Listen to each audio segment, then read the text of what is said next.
Bismillahirrahmanirrahim. Assalamualaikum warahmatullahi wabarakatuh. Guru hebat, negara kuat. Kembali bertemu lagi dengan saya Rahmat Patansi di pembelajaran bahasa Indonesia materi untuk kelas 10. Sebelum kita lanjut pembelajaran kita pada hari ini, saya menginginkan adik-adik sekalian untuk berdoa terlebih dahulu. Silakan berdoa.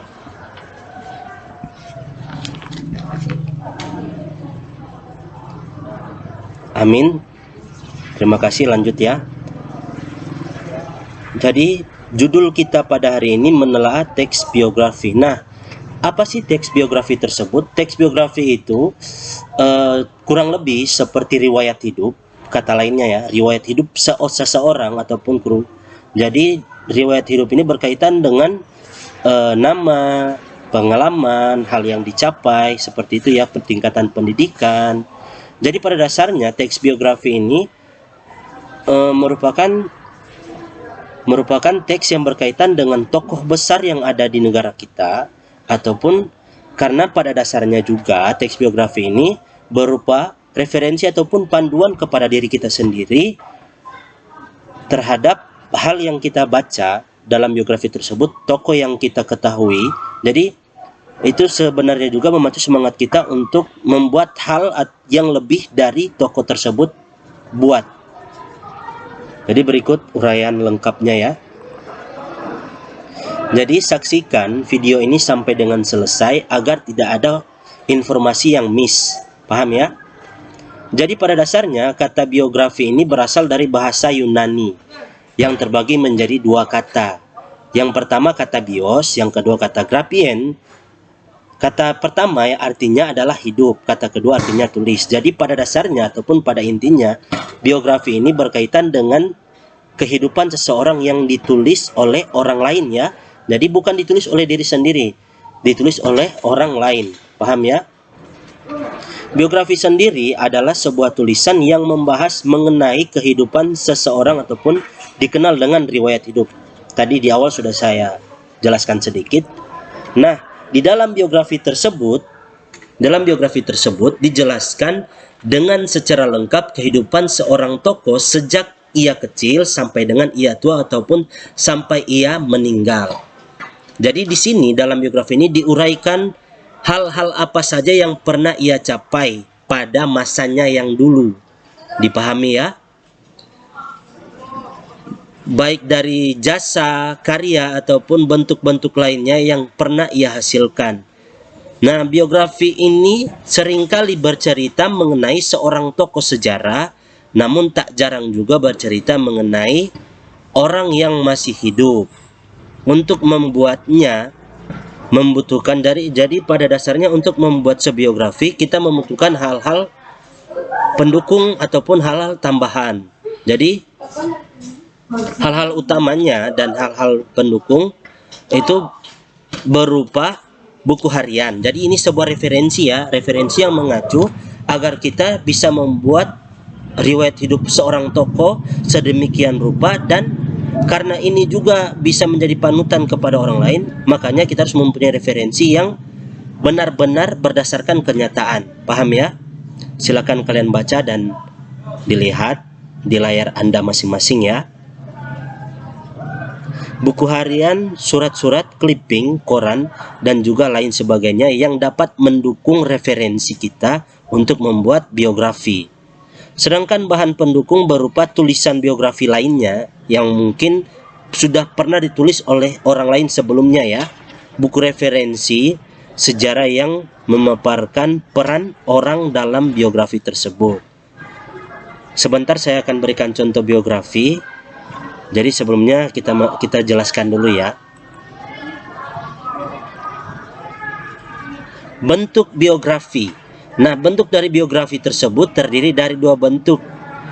Biografi singkat dan biografi panjang. Biografi singkat kurang lebih seperti pengenalan, ya, nama, tempat tanggal lahir, pendidikan, latar belakang pendidikan ya, nama, tempat tanggal lahir, latar belakang pendidikan, hal yang pernah dicapai. Itu biografi singkat. Nah, biografi panjang itu biasanya berupa fakta-fakta yang mengenai kehidupan seseorang yang bersifat penting ya, dan biasanya juga berbentuk cerita ataupun narasi ya. Sedangkan untuk biografi panjang terbentuk dari informasi penting yang dikisahkan ya, cerita ya. Adapun jenis-jenis biografi berdasarkan izin penulisan ya. Jadi yang pertama ada authorized biografi. Merupakan biografi yang penulisannya telah mendapatkan izin. Jadi pada contoh pertama, pada penjelasan pertama ini, biografi yang sudah diizinkan oleh tokoh tersebut. Jadi ketika kita ingin menulis sebuah biografi, ada dua hal. Jika tokoh tersebut sudah meninggal, tentunya kita harus memperoleh izin dari pihak keluarga yang masih hidup. Paham ya? Jika tidak ada pihak keluarga, kita bisa membuat biografinya, akan tetapi harus sesuai dengan prosedur yang telah ditetapkan oleh biografi itu sendiri. Paham ya? Berikut. Yang kedua, merupakan biografi penulisannya tidak memiliki izin biografi berdasarkan isinya. Tadi sudah saya singgung ya. Yang kedua, perjalanan hidup merupakan biografi yang isinya, yang ketiga ya. Yang ketiga, biografi yang isinya mengenai perjalanan hidup seorang tokoh. Jadi dari ia kecil sampai dengan ia tua. Jadi itu bercerita tentang perjalanan hidup. Perjalanan karir merupakan biografi yang berisi tentang perjalanan karir seseorang tokoh. Jadi karir yang ataupun hal-hal yang pernah ia capai ya. Hal-hal yang pernah ia capai diuraikan dalam biografi tersebut. Biografi berdasarkan masalah yang dibahas. Seperti politik merupakan biografi yang isinya itu mengenai kisah hidup seorang tokoh suatu negara dilihat dari sudut pandang politik. Jadi segala sesuatu biografinya itu berkaitan dengan pencapaian yang pernah ia miliki selama ia bergelut di bidang politik. Paham ya? Intelektual merupakan biografi yang isinya menjelaskan kisah hidup tokoh intelektual dilihat dari sudut pandang ilmiah. Jadi intelektual ini maksudnya hal-hal apa saja yang ia dapatkan, ataupun yang mengenai tentang pengetahuan. Paham ya? Berdasarkan jurnalistik merupakan biografi yang penulisannya didapatkan dari hasil wawancara secara langsung dengan tokoh ya. Jadi ketika dia mewawancara tokoh tersebut, dia mendapatkan informasi yang dapat ia muat ke dalam biografi. Seperti itu ya. Biografi berdasarkan penerbit. Buku sendiri merupakan sebuah biografi tokoh yang dijadikan buku oleh sang penerbit dengan biaya produksinya mulai dari penulisan, pencetakan serta juga pemasaran ditanggung sendiri. Itu buku sendiri ya. Jadi dia menulis biografi seorang tokoh dan dia membuat bukunya ya. Jadi semuanya ditanggung sendiri. Buku subsidi merupakan sebuah buku biografi tokoh yang biaya penulisannya serta juga biaya produksinya ditanggung oleh sponsor. Jadi ketika ada sponsor yang meminta kepada kita, tolong Anda buatkan biografi tokoh yang ini, tokoh masyarakat yang bisa menjadi panutan masyarakat. Paham ya?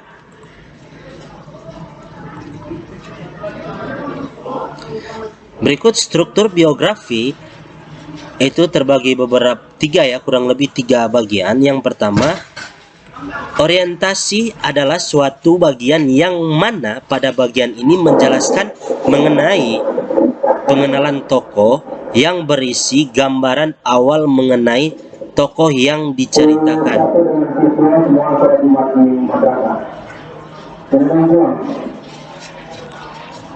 Kemudian yang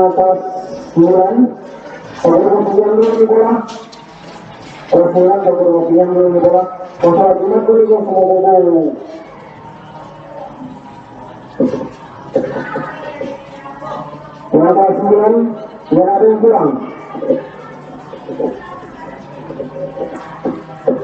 Masa sama disebut.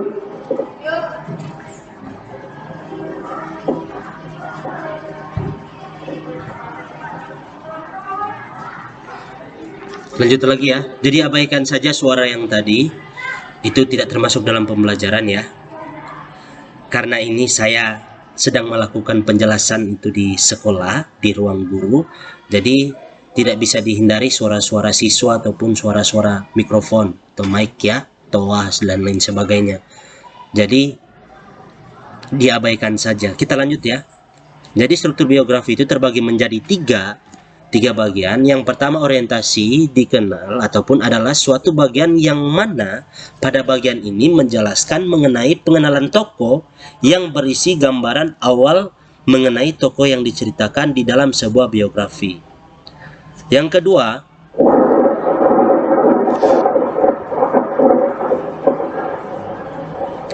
kedua, bagian peristiwa ataupun kejadian adalah bagian yang berisi mengenai suatu peristiwa. Untuk kelas 8A yang masuk tip 2 silakan masuk di kelas 9A.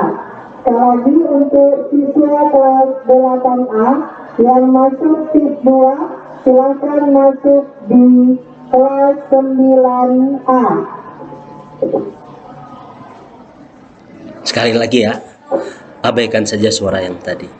Kalian fokus saja ke suara saya, suara yang memberikan penjelasan materi ya. Jadi bagian kedua ini mengenai suatu peristiwa ataupun kejadian yang sudah pernah dialami, termasuk di dalamnya membuat mengenai suatu masalah yang pernah dihadapinya di dalam mencapai sebuah tujuan dan juga cita-citanya. Jadi pada bagian kedua ini itu dimuat segala sesuatu yang berkaitan dengan perjalanan hidupnya ya. Yang ketiga, jadi silakan kalian baca ya, baca sendiri saja sambil mendengarkan penjelasan saya. Reorientasi merupakan bagian penutup dari sebuah biografi. Pada bagian ini, reorientasi menjelaskan mengenai pandangan penulis terhadap tokoh yang diceritakan tersebut dan atau juga bisa tidak. Jadi maksudnya pada bagian ini itu adalah bagian penutup. Jadi penulis menceritakan memiliki sifat ya oposional, artinya bagian ini boleh ada atau juga bisa tidak ya. Paham ya? Sekali lagi ya, reorientasi merupakan bagian penutup dari sebuah biografi. Bagian reorientasi ini menjelaskan mengenai pandangan penulis terhadap tokoh yang diceritakan tersebut. Reorientasi ini memiliki sifat opsional. Artinya bagian ini boleh ada, boleh juga tidak ada. Bisa juga dimasukkan, bisa juga tidak ada. Dipahami ya? Nah, ciri-ciri dari biografi itu ada 4 bagian ya. Biografi ini memiliki struktur yang terdiri ataupun terbentuk atas orientasi, peristiwa ataupun masalah juga orientasi. Biografi ini menguraikan dengan berdasarkan informasi pada fakta dan juga disajikan dalam bentuk narasi ataupun cerita ya. Fakta dengan berdasarkan pengalaman hidup seseorang yang diceritakan dalam tokoh biografi tersebut. Hal yang perlu diperhatikan dalam teks biografi diantaranya sebagai berikut. Jadi ciri-ciri yang harus kita perhatikan, yang pertama judul. Judul dari biografi, jika judulnya tentang nama tokoh, jadi harus berkaitan dengan tokoh tersebut ya. Judul biografinya apa? Hal yang menarik serta juga mengesankan yang ditampilkan dalam kehidupan tokoh yang diceritakan. Kita harus perhatikan itu ya. Yang berikut juga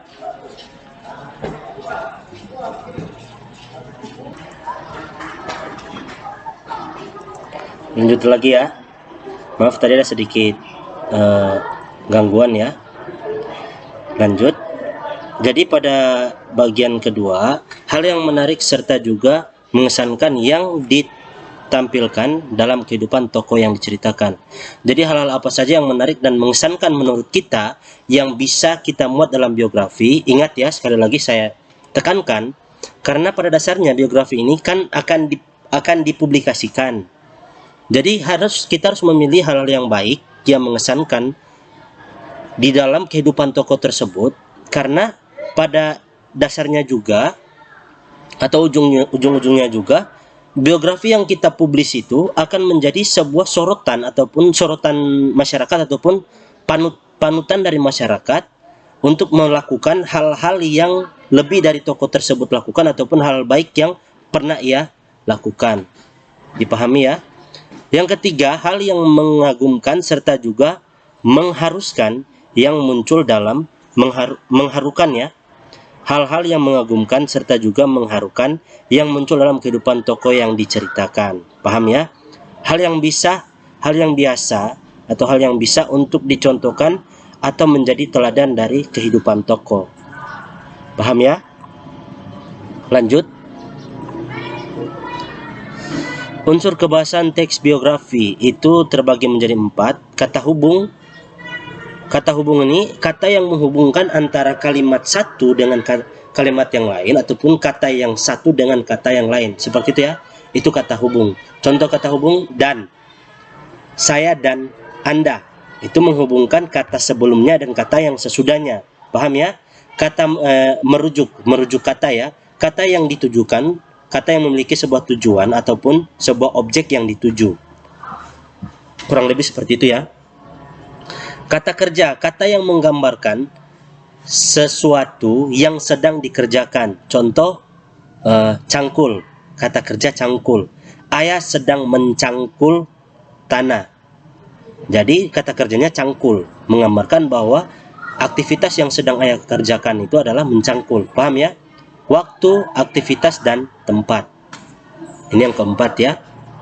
Tidak perlu saya jelaskan waktu seperti apa, aktivitas seperti apa. Saya yakin kalian sudah mengerti. Lanjut ya. Kata penghubung. Kata hubung atau kata sambung sering juga disebut, ini sudah saya singgung ya tadi, konjungsi ya, sering disebut konjungsi, yaitu kata yang berfungsi sebagai penghubung ataupun penggabungan baik kata ataupun kalimat. Tadi sudah saya jelaskan, konjungsi intra kalimat. Jika kata hubung tersebut berfungsi sebagai penghubung kata dalam satu kalimat, misalnya dan, tetapi, lalu, kemudian. Sudah saya contohkan tadi. Kata hubung koordinatif untuk menghubungkan dua unsur atau lebih yang sama pentingnya, misalnya dan, serta, tetapi. Jadi kita menggunakan contoh ya, kata misalnya ataupun misalnya dan ya, dan, serta, tetapi. Jadi saya dan Anda, saya dan kamu, siswa dan guru, seperti itu ya. Berikut adalah penjelasannya, tetapi sebelum kita masuk pada penjelasan, seperti itu ya, contohnya menggunakan kata tetapi. Kata hubung korelatif untuk menghubungkan dua kata atau frasa yang memiliki status yang sama.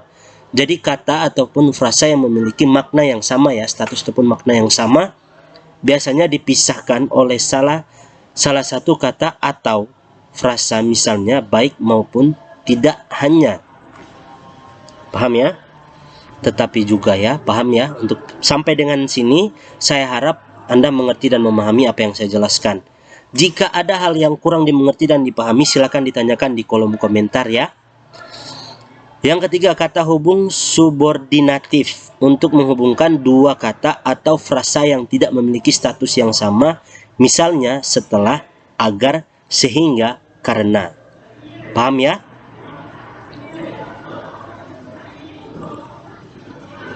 Konjungsi antar kalimat.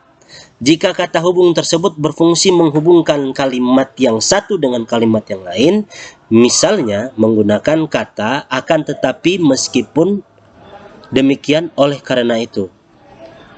Berikut ya, makna kata hubung. Bermakna hubung penambahan. Jadi makna kata hubung itu penambahan. Misalnya dan. Bermakna pertentangan. Meskipun demikian, akan tetapi. Jadi pertentangan itu seperti perbandingan ya. Dia menentang hal yang satu dengan hal yang lain, ataupun dia membandingkan hal satu dengan hal yang lain. Menggunakan kata meskipun demikian, akan tetapi. Banyak ya. Banyak contoh ya. Misalnya kemudian. Ini bermakna lanjut ya, misalnya kemudian. Merujuk kata, perhatikan contoh berikut. Silakan dibaca ya. Perjalanan hidup Ki Hajar Dewantara benar-benar ditandai dengan perjuangan dan pengabdian pada kepentingan bangsa dan negaranya. Jadi contoh kalimat di atas memperlihatkan ya, katanya yang ini ya, katanya negaranya ini ya, negaranya, katanya di sini pada kata negaranya itu merujuk pada Ki Hajar Dewantara. Jadi katanya ini merujuk pada Ki Hajar Dewantara, orang ya. Ini kata ganti katanya di sini berfungsi sebagai kata ganti orang. Paham ya? Yaitu kata ganti orang yaitu Ki Hajar Dewantara. Paham ya? Lanjut ya. Pola penyajian teks biografi terbagi menjadi 4. Yang pertama, alur cerita biasanya berjalan maju, dimulai dari peristiwa masa lalu ke masa kini atau sekarang. Sudut pandang yang dipakai oleh orang ketiga di mana serba tahu. Jadi orang ketiga itu si penulis ataupun si penikmat ya. Sudut pandang orang ketiga itu berarti penikmat, pembaca, orang yang membaca. Jadi sudut pandang orang pertama pelaku, sudut pandang orang kedua penulis, sudut pandang orang ketiga si pembaca. Paham ya? Gaya penulis dilakukan dengan suatu cara deskriptif atau naratif, bentuk cerita ya. Cerita yang terjadi fokus pada keberhasilan atau kesuksesan karir sebagai pengusaha ataupun lainnya. Contohnya seperti B.J. Habibie, mantan presiden Indonesia ya. Bahkan juga sudah difilmkan. Saya yakin kalian mengerti dan memahami. Berikut ya. Ini contohnya. Kutipan teks bagian struktur itu orientasi ya, pada bagian ini ya. Orientasi bagian ini menceritakan siapa B.J. Habibie. Jadi dari paragraf pertama sampai paragraf kedua menceritakan siapa Habibie sebenarnya ataupun B.J. Habibie. Silakan kalian lihat dan kalian baca. Lanjut ya. Ini dalam bentuk biografi singkat, kurang lebih ya. Kurang lebih singkat. Pada bagian kedua, peristiwa-peristiwa penting ya. Tadi kan ada 3 bagian, orientasi, peristiwa penting, dan reorientasi ataupun penutup ya. Kalian baca saja. Jika nanti ada hal yang tidak dimengerti dan dipahami, silakan ditanyakan ke saya. Insya Allah akan saya jawab dengan baik. Berikut juga, turun dari jabatan sebagai presiden. Ini reorientasi ataupun penutup ya. Silakan dibaca. Dipahami ya. Sekali lagi, jika ada hal yang tidak kalian ketahui ataupun kurang kalian mengerti, silakan ditanyakan ke saya. Insya Allah akan saya jawab dengan baik. Nah, ini adalah contoh biografi panjang yang berbentuk narasi. Biografi B.J. Habibie.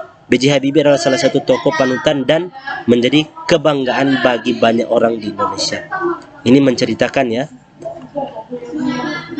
Di sini segala sesuatu yang berkaitan dengan kehidupan almarhum B.J. Habibie itu ditulis.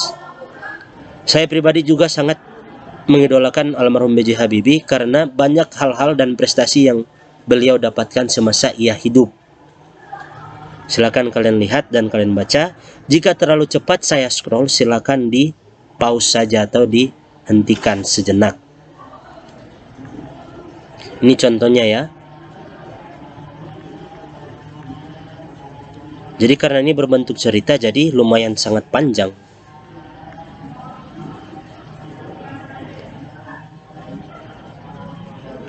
Nah, ini adalah bagian penutupnya ya. Silakan dibaca. Ini bagian penutupnya. Ini sudah masuk pada penugasan, tapi di sini saya tidak akan memberikan tugas. Silakan kalian lihat saja. Kita bantu-bantu ya. Kita bantu pertanyaan. Itu sebanyak 7 nomor. Siapa tokoh yang dibahas dalam biografi tersebut? Jawabannya sudah jelas. Mantan presiden Indonesia almarhum B.J. Habibie. Yang kedua, permasalahan apa yang dihadapi tokoh tersebut? Silakan dilihat lagi di atas. Jika kalian sudah baca, kalian pasti bisa menjawabnya. Bagaimana cara tokoh tersebut memecahkan permasalahan hingga mencapai keberhasilan? Jika kita berkiprah di dalam perfilman yang sudah difilmkan dalam Indonesia ya, itu masalah yang dihadapi oleh B.J. Habibie itu salah satu masalah yang pernah ia hadapi itu tentang negara Indonesia ya, dimana pada masanya ia kuliah, ia berjuang di negara orang demi memajukan negara Indonesia. Bagaimana cara tokoh tersebut memecahkan masalah? Cara tokoh ataupun B.J. Habibie memecahkan masalah itu sangat menarik.